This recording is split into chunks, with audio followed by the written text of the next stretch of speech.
En la tarde fría del 24 de noviembre de 1971, en vísperas del Día de Acción de Gracias, en Estados Unidos, un hombre de apariencia tranquila y vestimenta formal se subió al vuelo 305 de Northwest Orient Airlines, en Portland, Oregón. Vestía un traje oscuro, una corbata negra delgada y una gabardina elegante. Llevaba consigo un maletín negro que, a simple vista, no llamaba mucho la atención. El nombre que dio al comprar su boleto fue Dan Cooper, pero más tarde, por un error de la prensa, el mundo entero lo conocería como Don B. Cooper.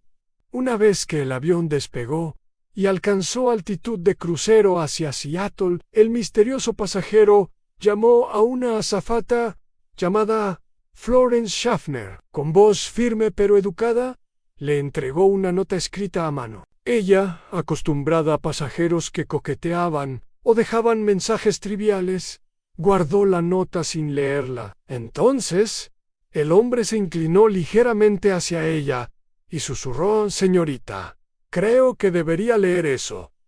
Tengo una bomba». El corazón de Florence se aceleró.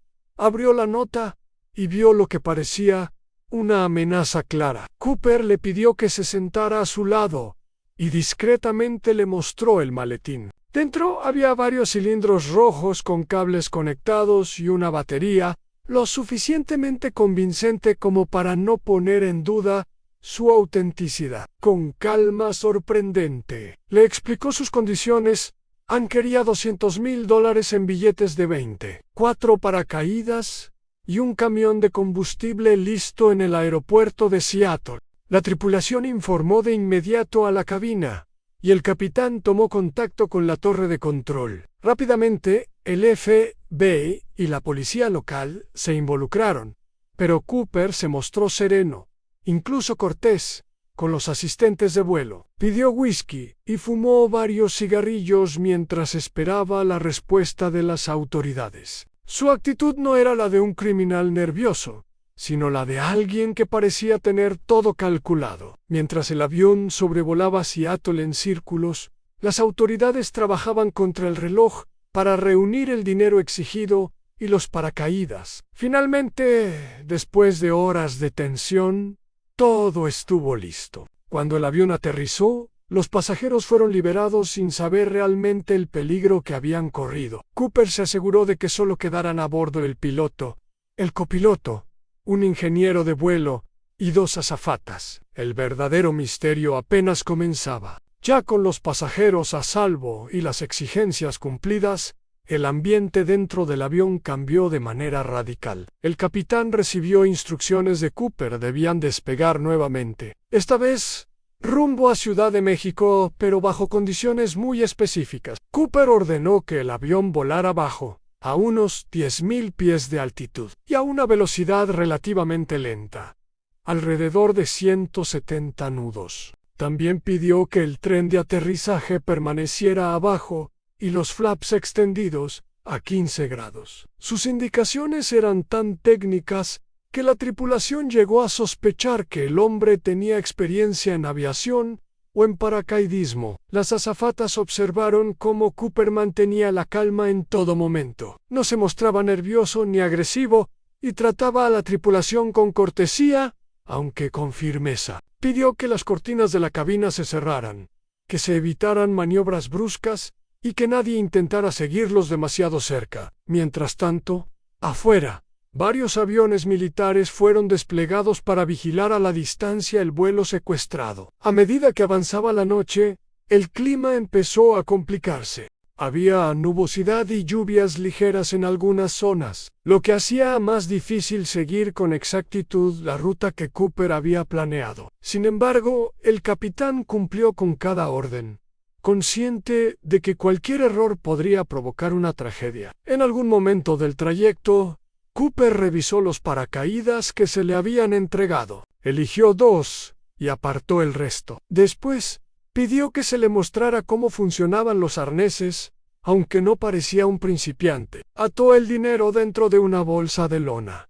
y se aseguró de que quedara firmemente sujeto a su cuerpo. Todo esto lo hacía con la misma serenidad con la que minutos antes había estado bebiendo whisky. Las azafatas lo vieron ponerse unas gafas oscuras, ajustar su corbata y prepararse como si estuviera a punto de dar un salto que había planificado durante mucho tiempo. En ningún momento perdió el control.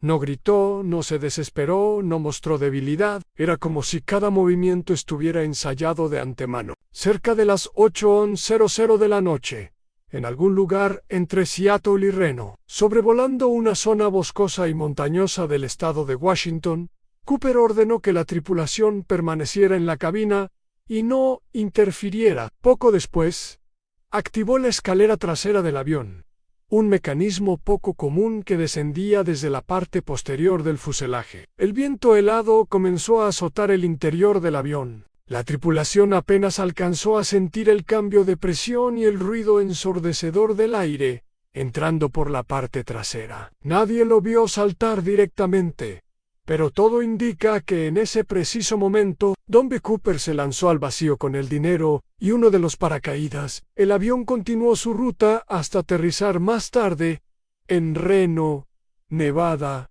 donde las autoridades lo esperaban. Pero al revisar la cabina y el fuselaje, no había ni rastro de Cooper. Había desaparecido en la oscuridad de la noche, en medio de la tormenta y el bosque. Cuando el avión aterrizó en Reno y las autoridades subieron a bordo, confirmaron lo que la tripulación ya sabía: Ann Cooper no estaba allí. Solo quedaron algunos objetos en un par de corbatas, algunos cigarrillos apagados y las huellas de un hombre que parecía haberse desvanecido en el aire. El FBI inició de inmediato una de las investigaciones más grandes de su historia, pero el rastro del secuestrador era tan enigmático como su propia identidad. Las búsquedas comenzaron en los densos bosques y montañas del estado de Washington. Helicópteros, equipos de tierra y hasta voluntarios se sumaron a la cacería humana, pero no encontraron ni el cuerpo de Cooper, ni los paracaídas, ni el dinero. El terreno era hostil, frío, lluvioso y cubierto de árboles enormes que fácilmente podían esconder cualquier evidencia. Muchos investigadores pensaron que era casi imposible que un hombre hubiera sobrevivido a ese salto nocturno en tales condiciones. Aún así, el FBI nunca cerró la puerta a la posibilidad de que hubiera logrado escapar. Con el paso de los años, decenas de sospechosos fueron investigados. Algunos exmilitares, paracaidistas experimentados, incluso hombres con antecedentes criminales, pero ninguno pudo ser vinculado de manera definitiva con Don B. Cooper. El misterio creció tanto que comenzó a formar parte de la cultura popular estadounidense, convirtiéndose en una leyenda moderna. En 1980, casi 9 años después del secuestro, un niño que jugaba cerca del río Columbia, en el estado de Washington, encontró paquetes de billetes deteriorados. Eran parte del dinero marcado que Cooper había recibido aquella noche. Sin embargo, la mayor parte del botín seguía desaparecida. El hallazgo solo generó más preguntas. ¿Había muerto en el salto y el dinero fue arrastrado por el agua? ¿O tal vez Cooper había sobrevivido y dejado ese rastro a propósito? El caso oficial permaneció abierto durante más de 45 años. En 2016, el FBI anunció que suspendería la investigación activa, aunque todavía recibe pistas ocasionales. Ninguna ha resuelto el enigma, la verdadera identidad de Don B. Cooper, su paradero final y lo que ocurrió aquella noche de 1971 continúan siendo un misterio sin respuesta. Lo que hace tan fascinante esta historia no es solo el crimen, sino la forma en que fue ejecutado. Cooper nunca lastimó a nadie. Trató con respeto a la tripulación y se mantuvo calmado en todo momento. ¿Era un criminal? Sí, pero uno con un aire de inteligencia fría y un plan tan audaz que hasta hoy desafía la lógica. Don B. Cooper se convirtió en un símbolo de lo desconocido, del hombre que desafió a la autoridad y desapareció como un fantasma en el viento. Nadie sabe si murió aquella noche en el bosque o si logró escapar y vivir en el anonimato, disfrutando de la fortuna que robó. Lo cierto es que su nombre quedó grabado en la historia como uno de los misterios más grandes del siglo XX, y cada vez que alguien menciona el secuestro perfecto, la figura de Cooper vuelve a aparecer, envuelta en humo, misterio y leyenda.